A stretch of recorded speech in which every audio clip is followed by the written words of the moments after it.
আজ একটা বিশেষ লোক আছে আমাদের এবারে জটেশ্বরের একটা কমেডিয়ান সঞ্জু ভাই মোট দোকান আছে দেখো দেখো আছে মোট দোকান দেখেন এই কি কি কিনে যাচ্ছে তোমার দেখির বাসা কি ভাই এলে 5 টাকা করিয়া মই কি কম কত মই 3টে নিব মোটা পয়সা নাই ঠিক আছে পয়সা নেই মানে পয়সা নেই তোর ফেসবুকের কত টাকা ঢুকিয়ে বলে পরে পয়সা দিয়ে দেয় মই 3টে নিলাম ঠিক আছে না বাকি দিয়ে পারবে না কি তো বাকি দিয়ে পারবে না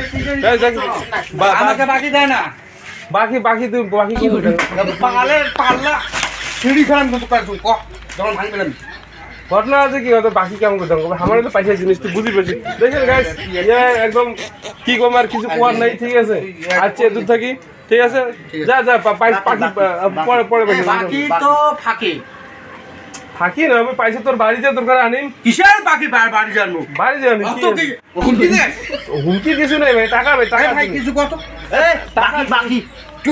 বাকি তো বাকি বাকি হ্যাঁ আরে মুই জানো মোর খুশি যেদিন মধ্যে ইনস্টলমেন্ট ইয়েস একটা ফাইনান্স কর ঠিক আছে ঠিক আছে ফাইনান্স ঠিক আছে ঠিক আছে ওকে ফাইনান্স কর ফাইনান্স যা যা ঠিক আছে তো টাকা দিবার লাগবে না টাকা হয় কোনো okay bye bye bye bye দেখছেন গাইস ভাই একজন আছে দেখছেন 200 টাইপের লোক দেখছেন মোর দোকান আছে তাকে বাকি ধরে গেল কোথা গেল জড়সর তোমাদের চিনেন আমার দোকানে হায়নামোর এসে পাখি ধরে গেল কিছু করার নেই ঠিক আছে গাইস পরে দেখা হবে।